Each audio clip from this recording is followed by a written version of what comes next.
a second. There we go. Okay. Here, will you let me know if you can't see anything? Oh, sorry, I did unmute myself. Everything looks good. We can see you and the PowerPoint. All right.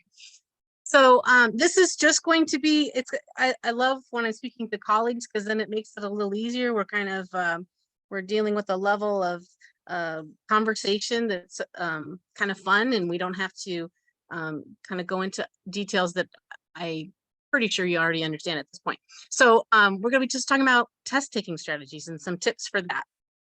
This was geared more towards tips for taking tests, but I did hit a little bit on kind of preparing ahead of time, so we can see if that if that meets your needs, and if not, interrupt me when you actually I realize I don't need the noise. Interrupt me at the moment that you think of something, because that's when it's in your mind, and I can probably speak to it best at that time. So go ahead and do that. You can either put something in the chat, or you can unmute and say, hey, I have a question. That doesn't throw me off at all. I'm very egocentric and into myself so much that I can pick up right where I left off. So don't worry about that. All right. So let me start with what our goals are. I just want to give you some context to begin with why I feel like I have the right to tell you anything about taking tests. Who do I think I am? Then I'm just going to do a cursory. Hey, do you have CQ10? Oh, I can mute everybody. Miriam, can you mute yourself, sweetheart? Oh, I can mute everybody. Okay. Mute all. There we go. And then just make sure to unmute if you have a question. And I think it's great that you're multitasking because you're here with us. Hooray.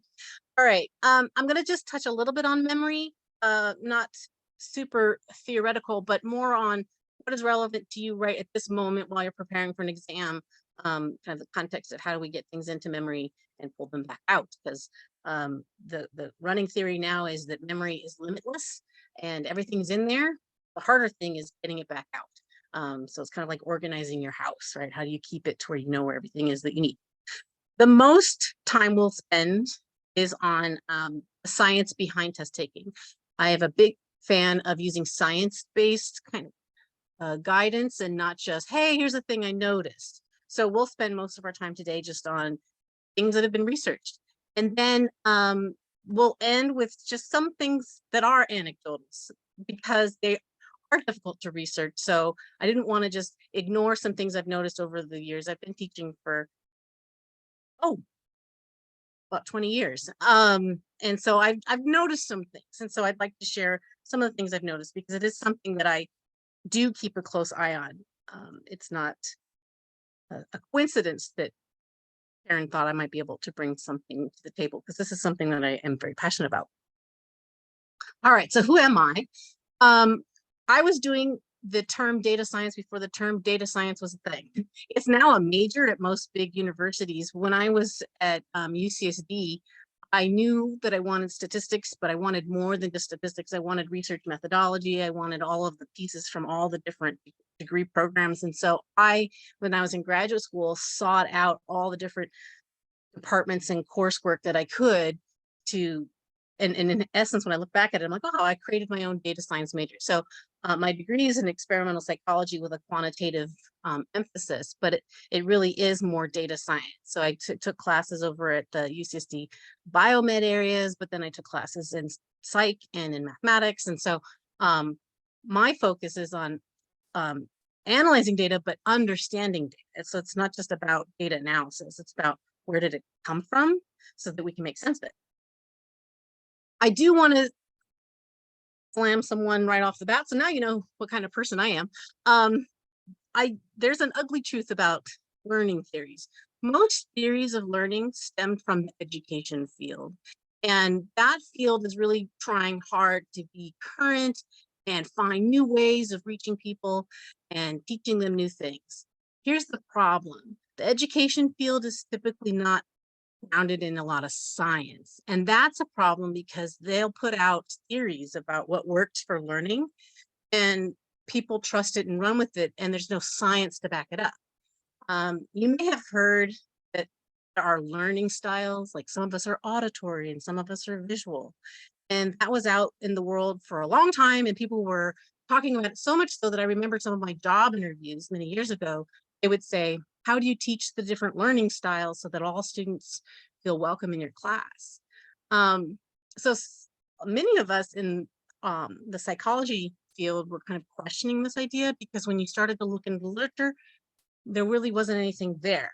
And now we've come and assessed it scientifically and shown there actually is no benefit to teaching to the different learning styles. So even though you swear that you learn better when a professor does something visual, but actually there's no science to back it up. So the learning style thing isn't a thing. There are things that do matter for your learning. But that particular, learn auditory versus visual, that isn't the key piece. And so the reason I'm taking effort to kind of bash another field is because you're going to hear a lot. If you're trying to figure out how am I going to learn better, how am I going to do better on tests, you're going to be hearing a lot from people in the education field, and they don't base their reports on the same kinds of things that maybe I would hold a standard to. So that's why I say to my students to be careful. Look where you're getting your information from. That's why I'm going to spend most of my time talking about stuff that's been backed up with science. There's been research done. If you think about it, it's kind of understandable why they don't have a lot of science here. It's more difficult to do. If we really wanted to understand how a classroom of kids learn something, it's hard to get a classroom of kids and do a really good experimental design with them. First of all, it's really hard to do things with kids, and it's hard to kind of do repeated testing on them and be okay because they're busy learning. So oftentimes anecdotal evidence is what they have access to. So the kind of end piece that I end on today, when I say, here's the things I noticed in my classroom, they haven't been well researched because it's really difficult to research people who are really taking a test. You can think about that. It can't be a fake test just for a study. It has to be a real test for me to be really assessing how you do. Do you think that you would let me do a study on you while you're doing a real test, something that really, really matters in your life? Do you think right now, while you're going to take your boards, you would let me manipulate your world to see how it worked out? You wouldn't do that. And so that's why a lot of the studies that come from the education field don't have a lot of science to back them up, but that doesn't mean that we should just trust what they say. I think us as psychologists, or not, you're not a psychologist, but psychologists or other researchers should figure out what we can tease out from their theories and what can we prove and disprove. All right, and then the last thing I wanted to say before we kind of get started is I have a kind of a rapid fire approach, especially with a group of colleagues like this. I'm just gonna remove a lot of the talk around why and the storytelling. Hopefully, sometimes I do get on a tangent or two, as you've noticed. But I want to just kind of give you ideas and let that hit you and sit. So this is about 20 minutes, probably. Yeah, probably about that time, if I can keep myself contained. So it's like a 20-minute rapid fire. Here's how I think you can maximize your performance on any upcoming exams you'll be doing. I'll pause right at this moment, just see if anybody had any questions. You could throw it in the chat or just unmute. Okay, let's go. So for our first kind of venture into memory, this is the only activity that I'll do. I'm not a big fan of Zoom activities because whenever I have work meetings, I love it in Zoom so I can multitask, which, by the way, I'll mention in a bit, is not a good idea. But the activities, I'm always like, oh, brother, now I got to pay attention. But it's the only activity I'm going to do.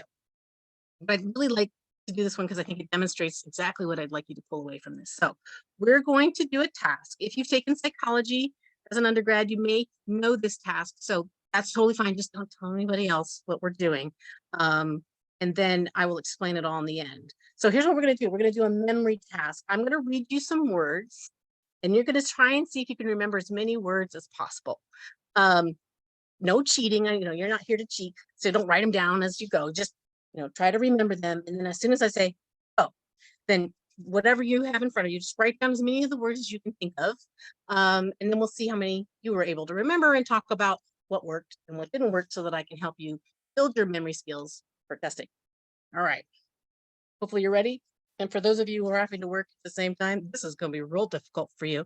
And so that'll just prove my point later on about multitasking. All right.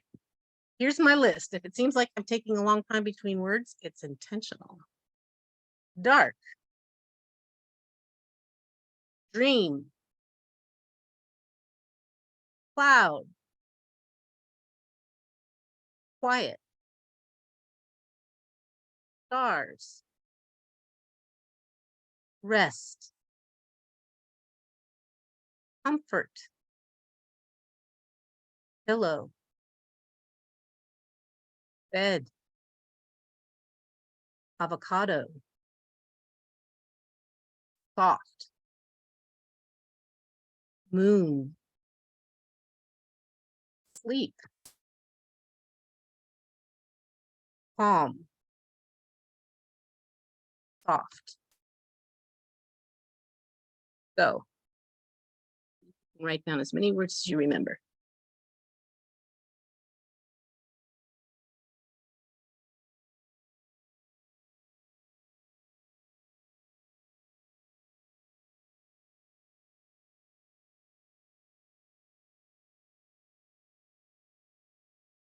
All right. Now I'm going to read off the words that I read off. And so go ahead and like just check whether you got them. We're going to count up how many you got. And then I'm going to talk about which words you remembered versus which ones you didn't remember. All right, I'm going to read them in order. And so if you forgot some word, you might be able to write it down in the column like, oh, that's the word I forgot. So the words were dark, dream, cloud, quiet, stars, rest, comfort, pillow, bed, avocado, soft, moon, sleep, calm.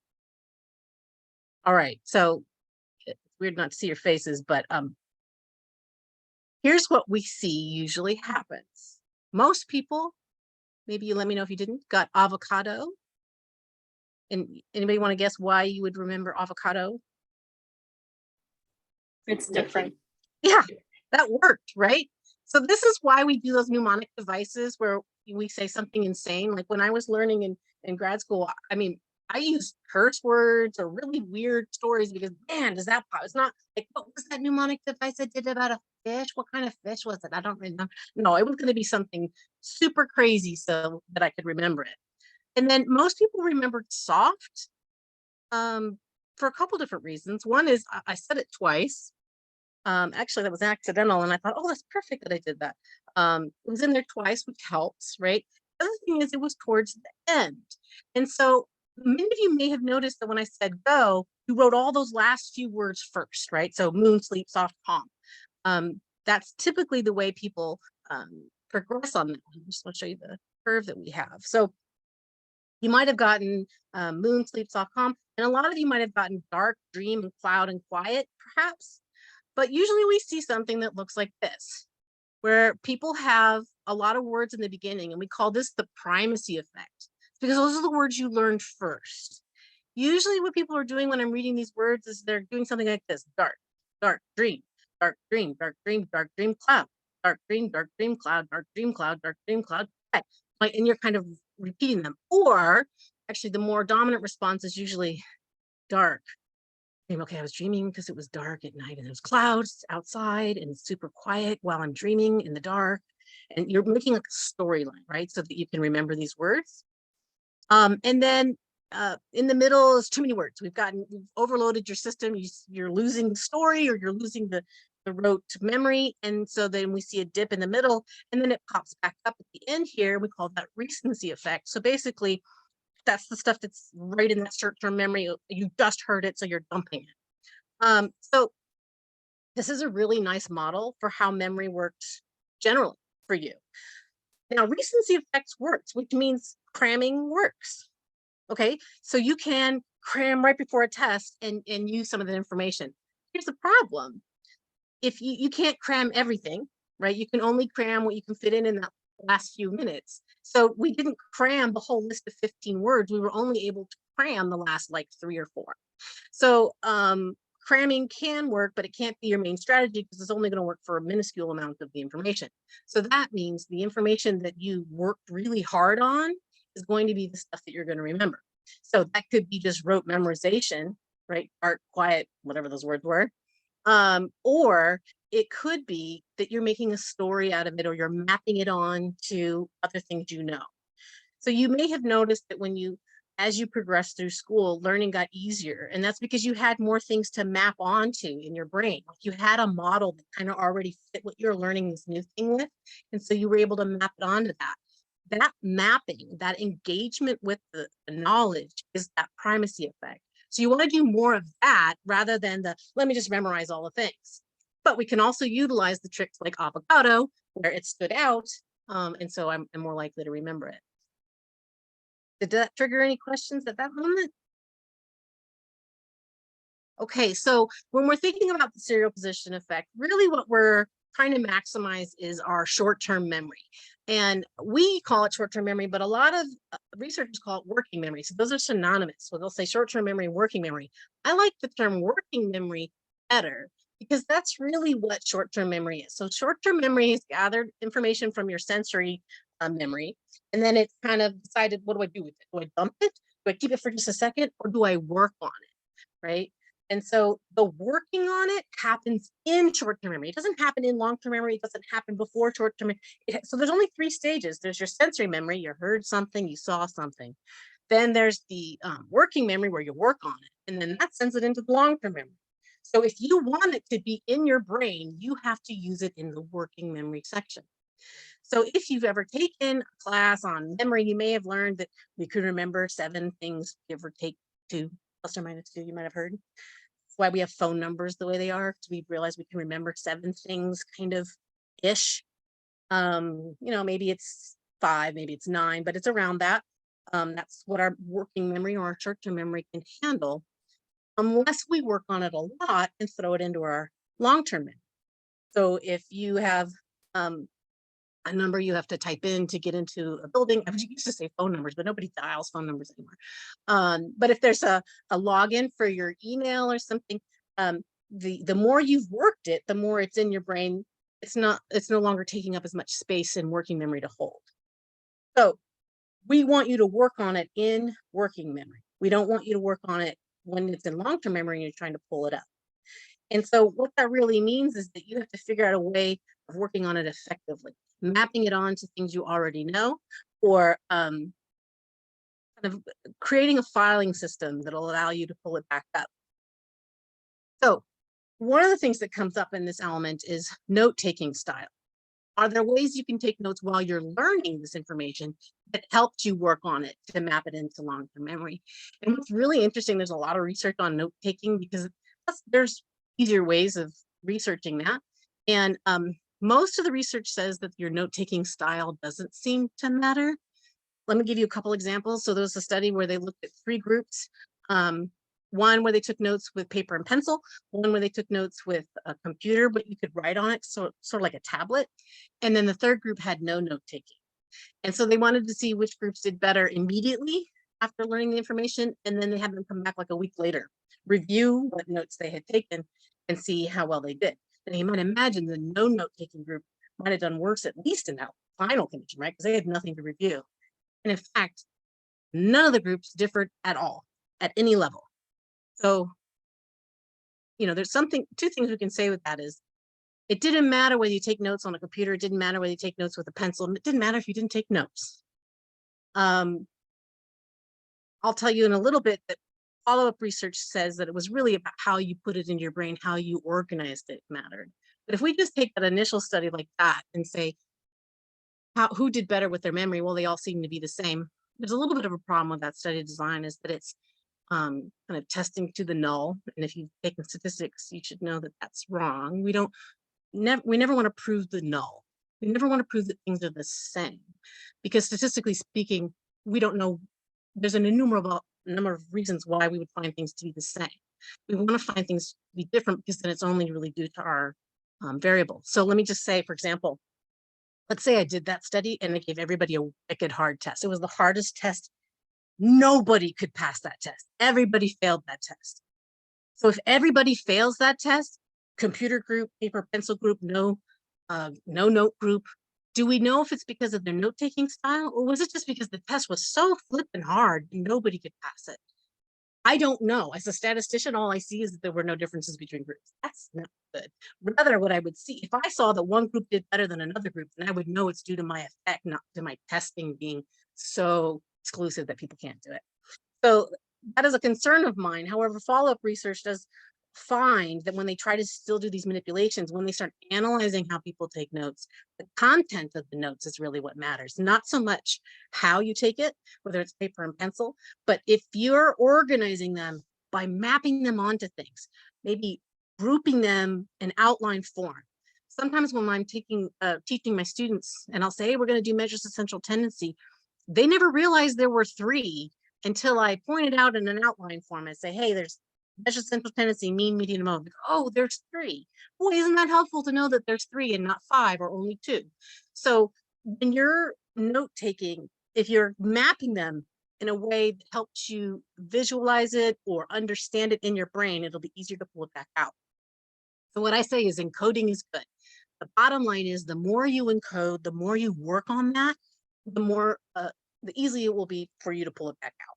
So that's your goal when you're trying to get the information in, which means distraction is bad. So don't be like me. And when you're in a class, if it's a Zoom class, or let's say it's a face-to-face class, have something that can distract you. The research on computer note-taking versus paper and pencil did find that if they force students to turn off the Wi-Fi and any access to anything, then they seem to be fine. But the students who left the Wi-Fi on, they were more distracted because a message had come in, or they could search on the internet for something, or an email would pop up. And that distraction was enough to pull their brains away from coding. And the thing I think is really interesting is, let's say that well, I'm going to leave it on, but I'm not going to read the email. Research shows that just knowing you've missed a message is equally distracting. So like when they look at drivers and cell phone use while they're driving, if you are driving and you hear the ding of your phone and know you've missed a text, but you haven't read the text, it's equally distracting to the driver as it would be to actually look at the text, because your brain's thinking, who was that? Is that something I need to look at? So distraction doesn't just have to be that you've made yourself look away, but it can be that your brain is thinking, what's going on there? I'm not with you at this moment. So if you're going to do studying or learning, remove those distractions and think back to that 7 thing. If you've got 7 items that you can work on at a time, don't fill it with email. One last example, and I swore I wasn't going to do storytelling, but apparently I lied. Imagine that you're trying to study something really important, parts of the heart. You can tell I'm not a physician. And you get a call. Hey, do you want to meet for lunch after? Yeah, I'm studying for parts of the heart, but I'll meet you for lunch. Okay, meet me at the subway across from the Shell station. All right, I'll meet you there. I'll be like there in an hour. Right, so now you're like parts of the heart. But it's the subway across from the Shell station, and then parts of the heart. Oh, while I'm over there, to probably grab milk because I don't have milk for cereal now. All right, and then this part goes to that part, and then subway across from the Shell station. And so what you see is that when you have a world that's busy, you're taking up your 7 items that are in your working memory. Remove those things. So in my house, I have a notepad that everywhere. There's notepads everywhere. If somebody says, hey, I'm going to meet you at the subway, I write it down there. Now, maybe I lose the notepad and I don't remember where to meet them and I have to call them. You can ask Karen, I'm notorious with terrible memory. But guess what? My research mind is spot on. My analytical mind is spot on, because I don't waste brain space trying to remember where the subway was or where we were going to meet for lunch. I let my brain space dive into the material. So when you find yourself trying to learn, dump stuff that doesn't matter, put it someplace where you know you can look at it later, and then don't let people distract you, because the more you can get that encoded, the easier it is to get it out later. All right. Feeling okay? Chime in if you're not. All right. So now I'm going to get into what science says. And this is just going to be more of like a bullet point thing, I think, less storytelling. Well, I said that before and I lied, so we'll see what happens now. All right. Don't fall for self-fulfilling prophecy. Physicians are often hard on themselves. they feel like they should know it all. You can't know it all. There's a lot of stuff to know. Don't feel like I'm going to fail this because there's just so much stuff and I only knew like 70% of that stuff. Self-fulfilling prophecy is a very true phenomenon. And this idea that you think you're going to fail and you actually make yourself fail. It's kind of one of those things where I see it all the time with my students. Statistics is scary. So they think I'm bad at math. I hear all the time, I'm bad at math and I'm going to fail. And then when I see them going through the test questions, they know the answers, but then they start psyching themselves out and they're like, I thought it was A, but I feel like that was too fast. So maybe I'm overthinking it. And then they choose a different answer. And so I want you to go into the test with as much confidence as you can bring to yourself. Even if you have to fake it, it's one of those things where you're like, I'm happy, and you're going to try to feel happy. Do the same thing with, I am going to ace this thing. I'm going to do really well on this thing. I worked really hard and I'm going to do well, because that will actually buy you some wiggle room. So that's my first tip. Can you brain dump? And I don't know about all the different exams you have, but as we saw with the recency effect, you had all those words that you could dump really fast. If you have a way to, maybe scratch paper or something to dump stuff, dump it, and then have it there, and then you can come back to it later. Any kind of mnemonic devices that you've remembered or anything like that. If you have the capacity to do that, dump that stuff as soon as you start taking the test so that you can then use your working memory and not store all those mnemonic devices. And then I was talking with Karen ahead of time, and this may not be an option, but you do want to strategize the value of the test questions. So if this exam is all multiple choice, the presumption might be that they're all equally weighted. So if that's the case, then do the ones you know first, knock them out. If they're not equally weighted, then you should, if you know ahead of time which ones are valued more, do those first, because they're worth the money, right? But if you, assuming that they're all equally weighted, I have sometimes students argue with me like, no, that's not a good approach, because I want to make sure I have plenty of time to work out the difficult ones, and then I can go really fast at the end with the ones I know.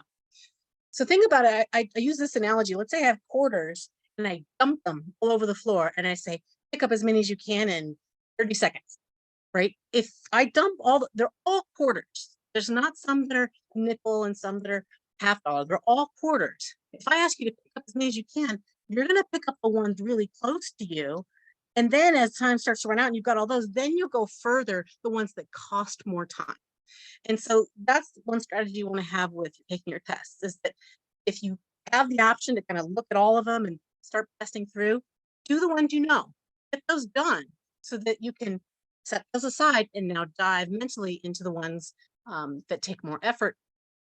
If they're equally valued, all those quarters you got in the beginning are far more valuable for your grade than the ones at the end. So Karen, raise your hand. So I'm gonna.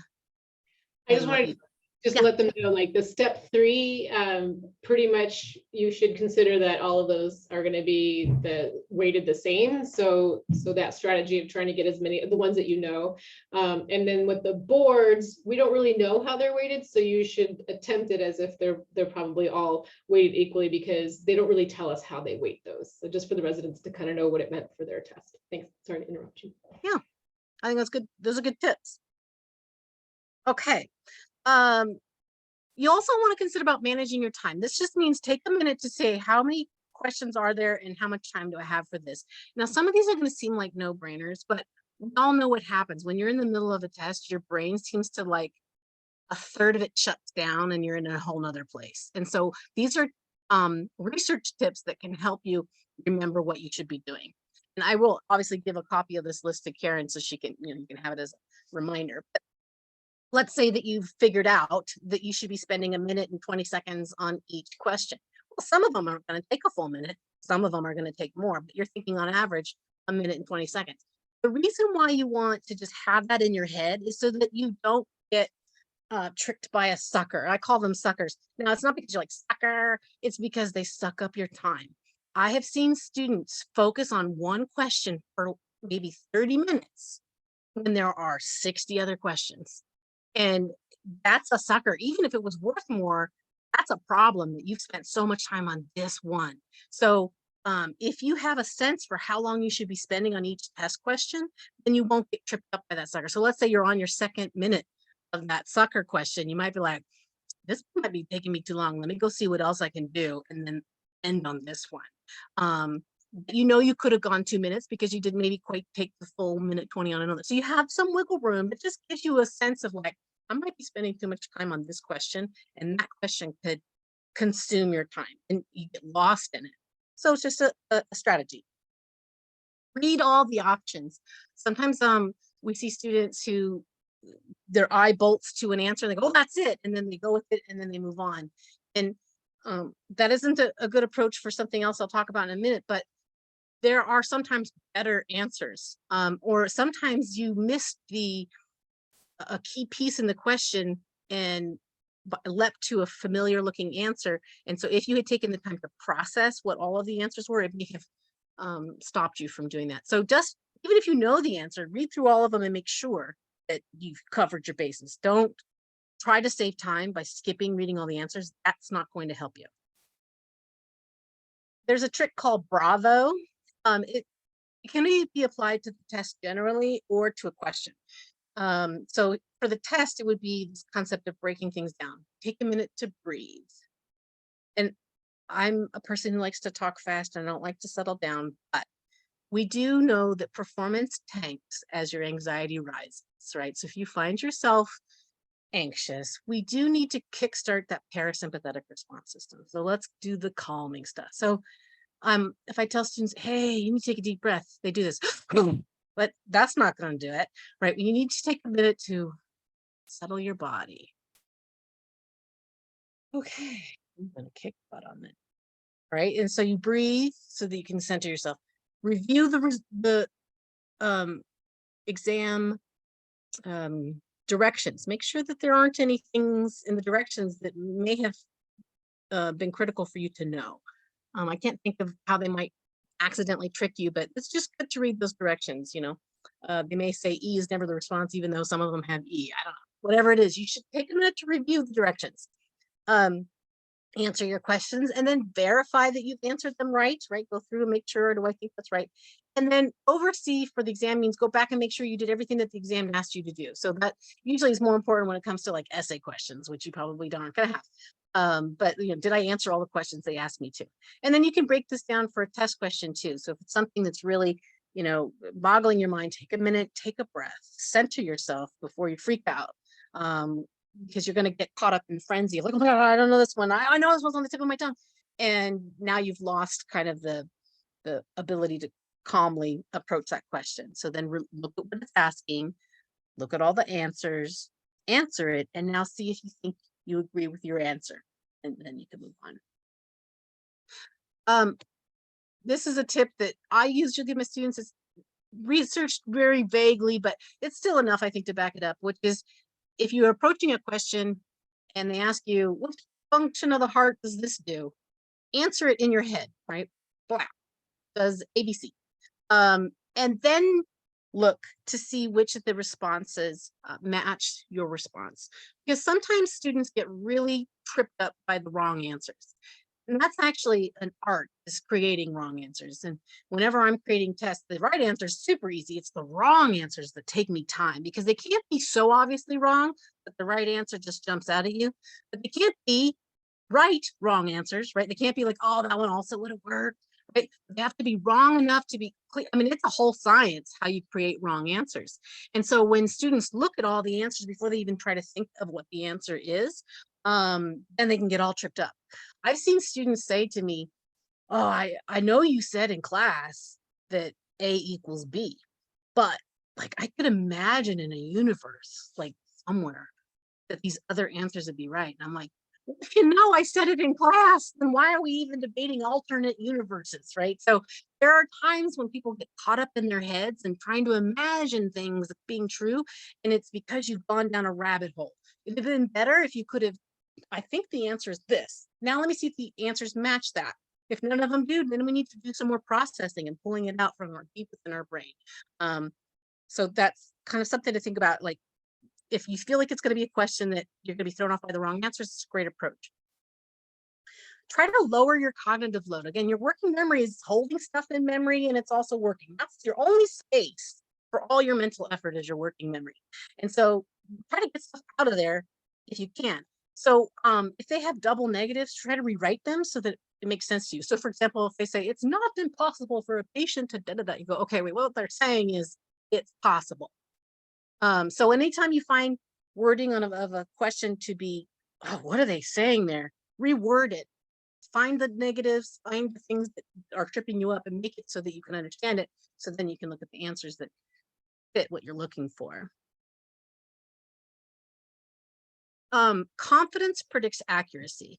So this is interesting because in the psychology realm, confidence often is not related at all to accuracy. So if like I were to do eyewitness testimony and I was like, is that the guy who robbed you?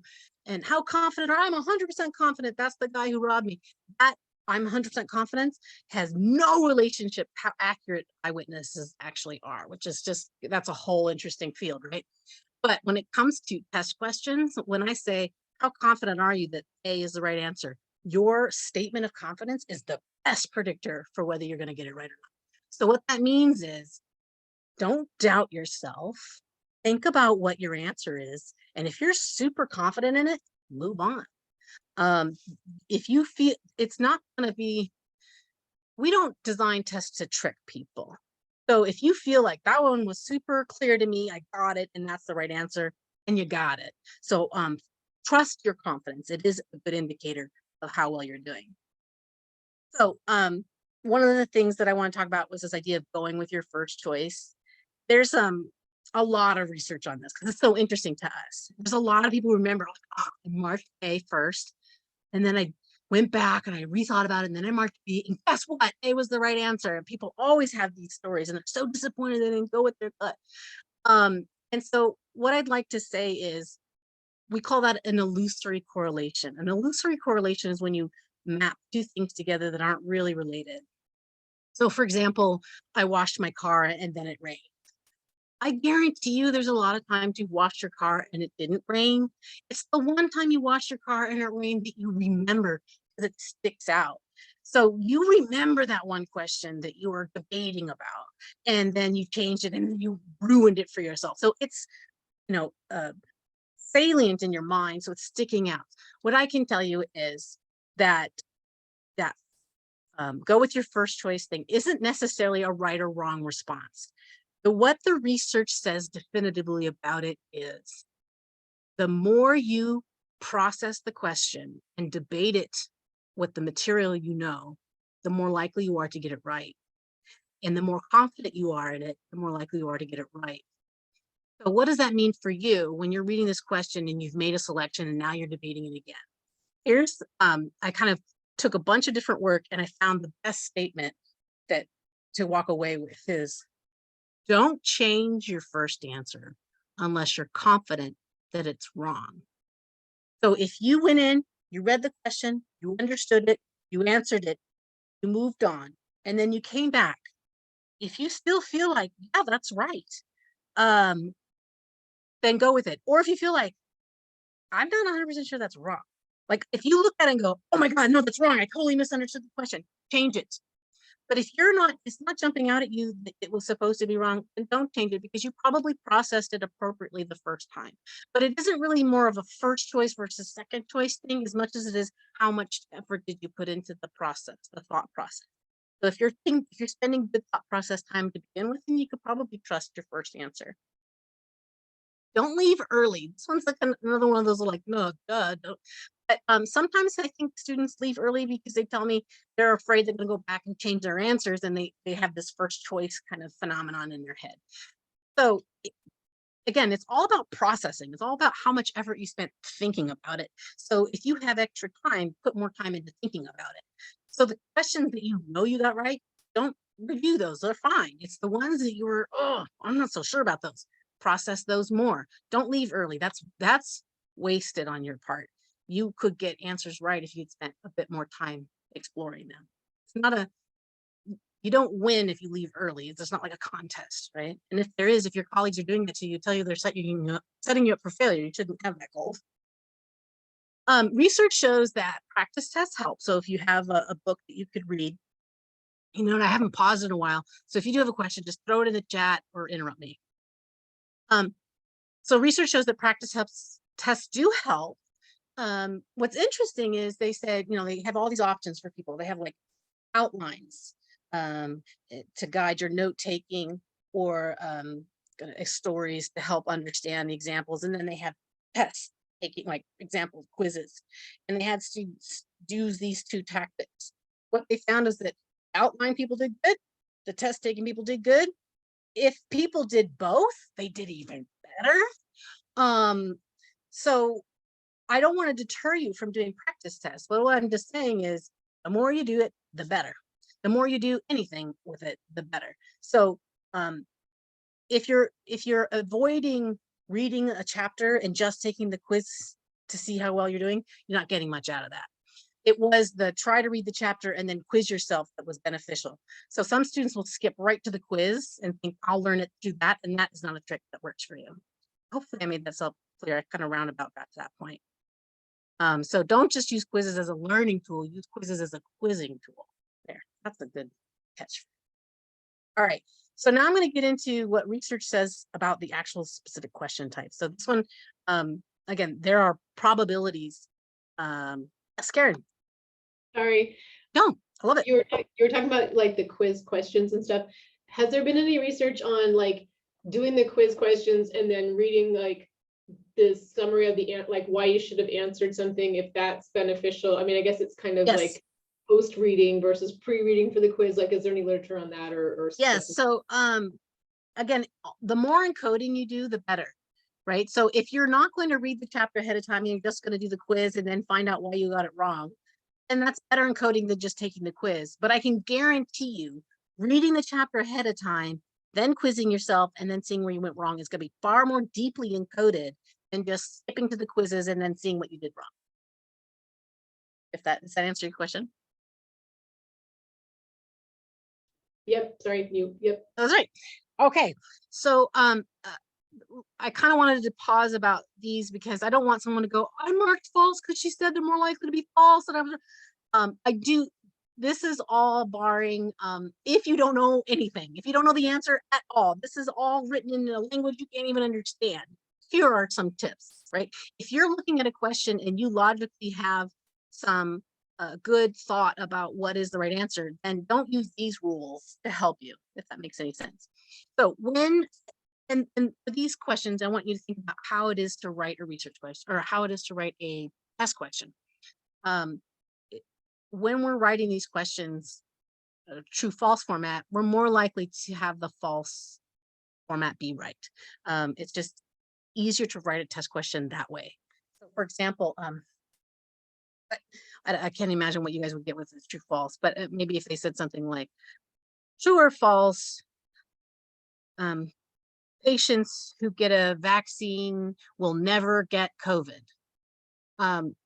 What you can see there is the false is so much easier to argue is right than the true, right? So when it's false, it's easier for me to justify that I have asked you a proper question, whereas the true statements are someone could come up with an argument or I might be wrong. So true false statements, if you don't know, I mean, obviously there are some that are true. So if you don't know, false seem to be more likely. This is a funny one I saw in a couple different things. When professors tend to write questions where in the middle, and the reason we say in the middle, because sometimes we have like a D, all of the above, but in the middle, there's one that's really long. So maybe A, B have like 2-word utterances and then C has like a whole sentence. Those tend to be more correct, the longer ones. And the reason that is, again, is I can't have you coming back to me and arguing A was also right. So I need to make sure that my answer is 100% right. There's no doubt about it. And sometimes it takes me more words to get the right answer articulated than it does to get a wrong answer. And this is one of those ones that's really hard for me to describe unless you've ever written an exam, but it's really hard to get the right answer in a short amount of words. Sometimes I need a lot more words to get it perfectly right. So that's something to think about. If you have a question and 2 of the 4 answers seem to be opposing each other, or maybe a never and an always, or an up and or a down, or something like that, if they seem to be opposing each other, then one of those is probably the right answer. The other 2 are likely detractors. So again, what you're thinking about is if you have a question and two answers seem to be related to each other and the other two seem to be off to something else, but these two are kind of opposing each other. And then these are the two you really want to look into and figure out which one of them is speaking to the question more. Okay, here's some other things I've learned. And I totally lied about the 20-minute thing, and I'm sorry. Apparently I'm just a liar. All right. Don't fall for the trick of familiar terms. When I'm creating wrong answers, again, that's the harder thing to do.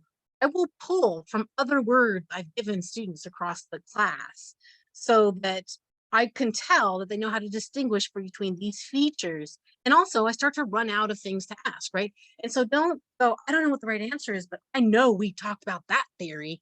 That's not a good enough reason for you to go with that one, right? So don't just think because it's familiar, it must be the right answer. That's not a good justification.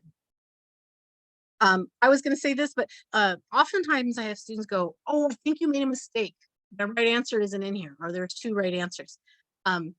I don't make mistakes. But, and of course, right before we started, your colleagues mentioned that sometimes I guess they can have an issue where, oh, they've changed the protocol the last couple of years. And so there are two answers that may have worked or something. So there could be the potential. And I guess what Karen was saying is that if they think that there are two right answers, then they just delete that question altogether. It's not counted against you or for you. But what I would say is don't assume that there's a mistake. Assuming there's a mistake makes you willy-nilly and go, well, I'll just choose either one then. No, debate it more, assume there's a right answer, and then if they end up throwing it out, whatever. But don't just go, well, it doesn't matter then because I think they made a mistake. Because likely they did not make a mistake. We work really hard to not make mistakes. All right, and this one's just so silly, but I have to remind you because I've seen so many students who forget it.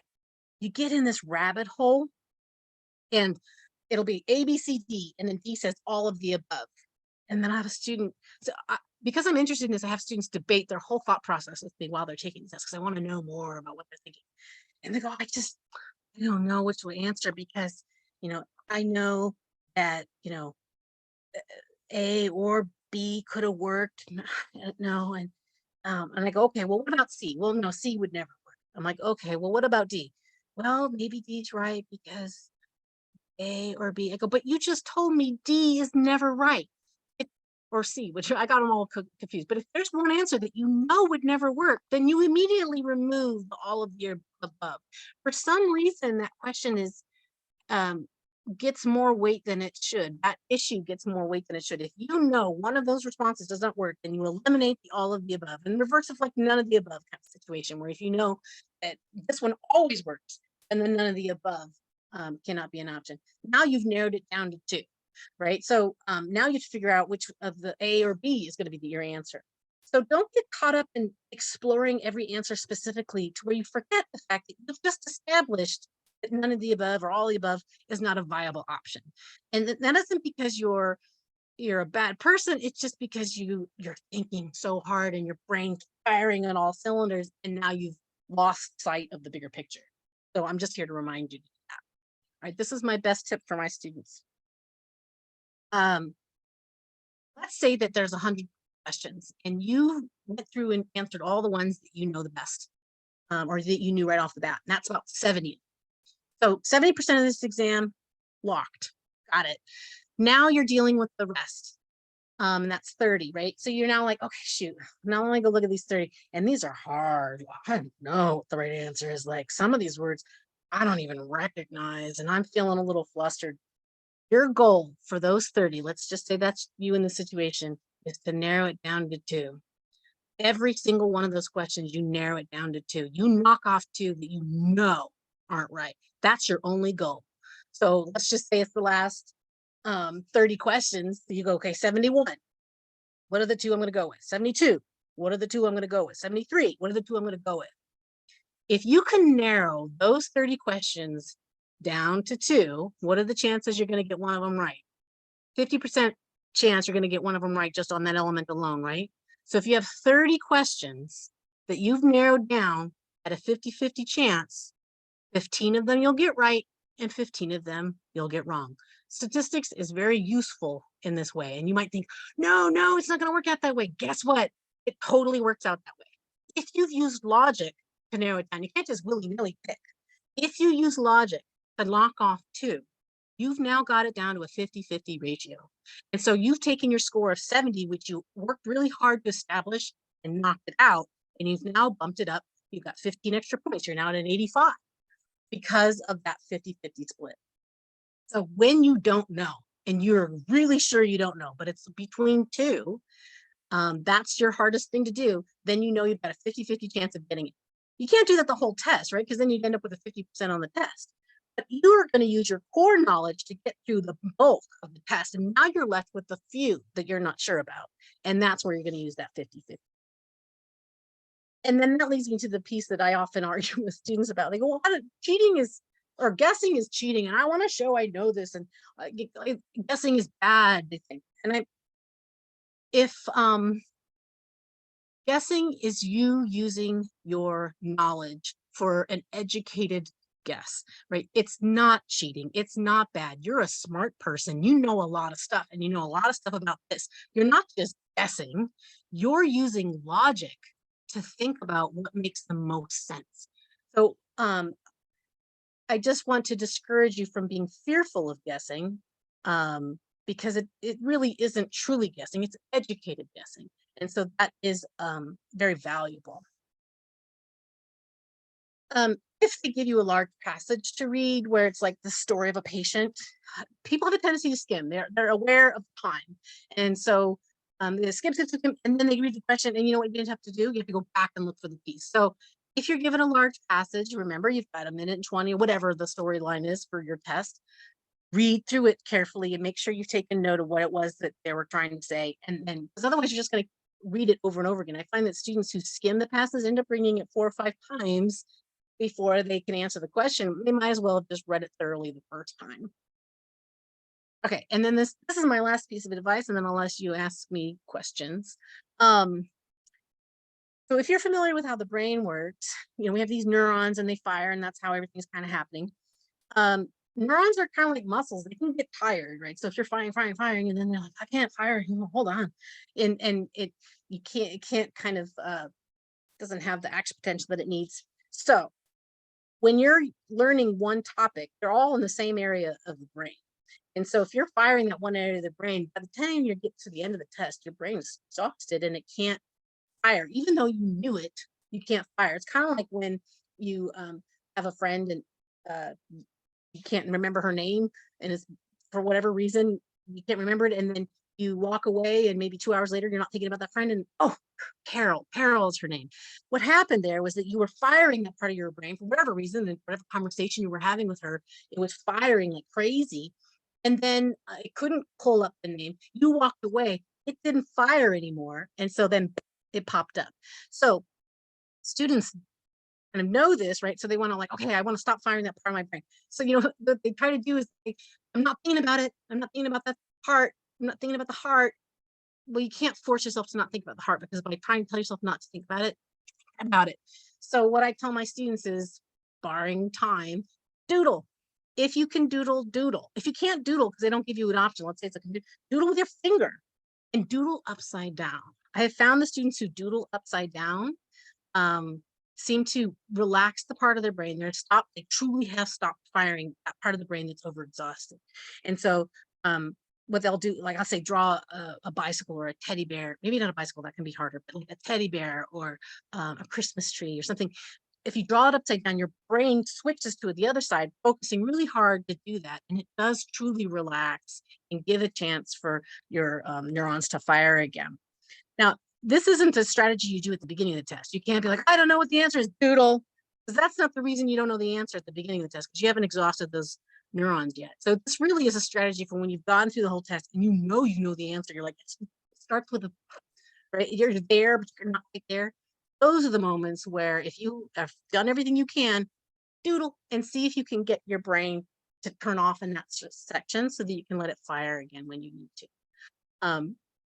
So I think I've covered a lot of tips. I think there's so many more we can cover, but I think I'm going to open it up to question and answer. So again, I'm going to stop sharing, which means we're recording. So if your face is on the screen, it will show to others, but you can certainly hide your image if you want. Thank you, Kathy. You're entertaining as always, and that was super helpful. And I wished I would have listened to that before I had to take my boards. So I will open it up to anyone else and see if anybody has any questions about test taking skills or some of her techniques that she's talked about. Dr. Amundsen, you usually have a question. Do you have any questions? I have one if he doesn't. Fantastic, Helena, it's all yours.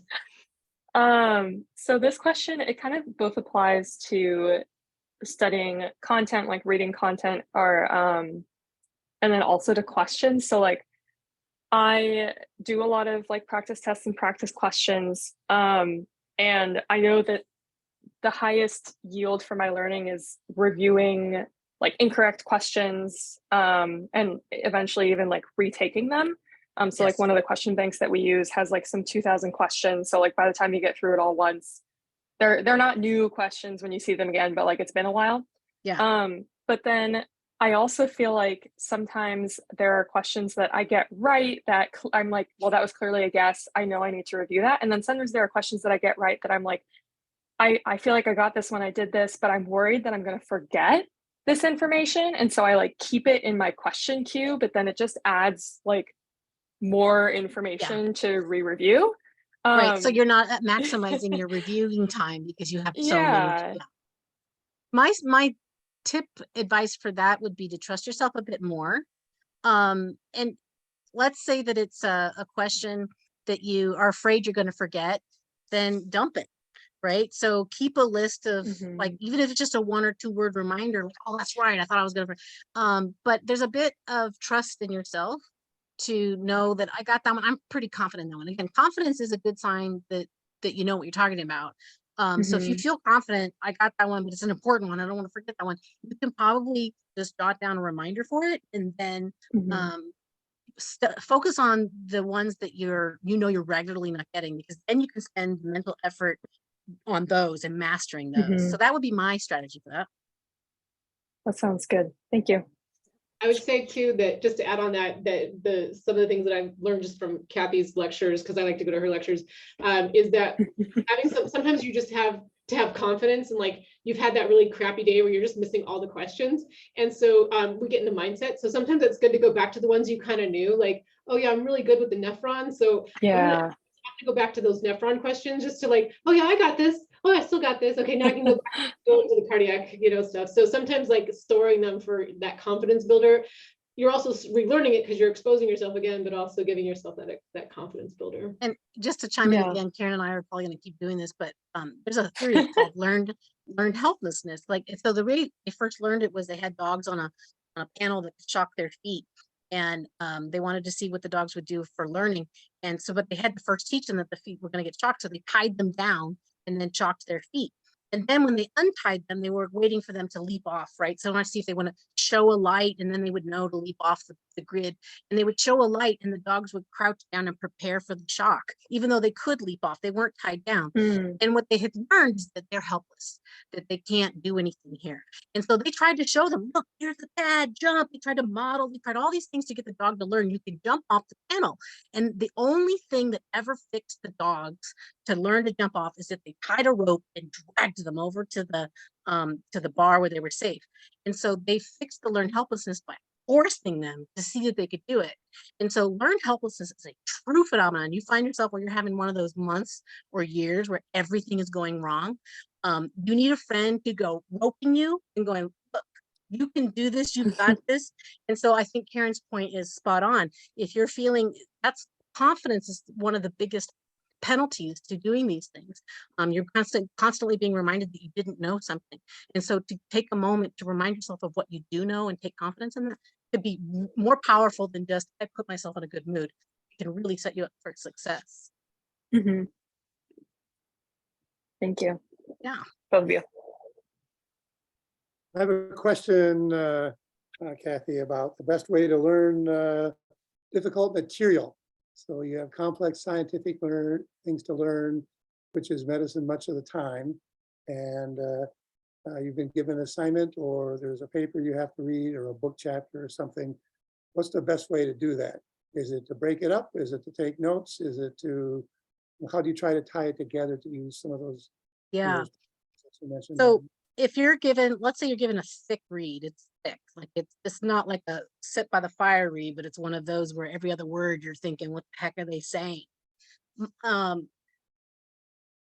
Encoding is the best, right? So trying to find something that you've already mapped onto, but if you don't know what if you're feeling really unfamiliar with this, that's hard to do, right? Like you can't just map onto random things. So what I usually tell students is to try to teach somebody else that.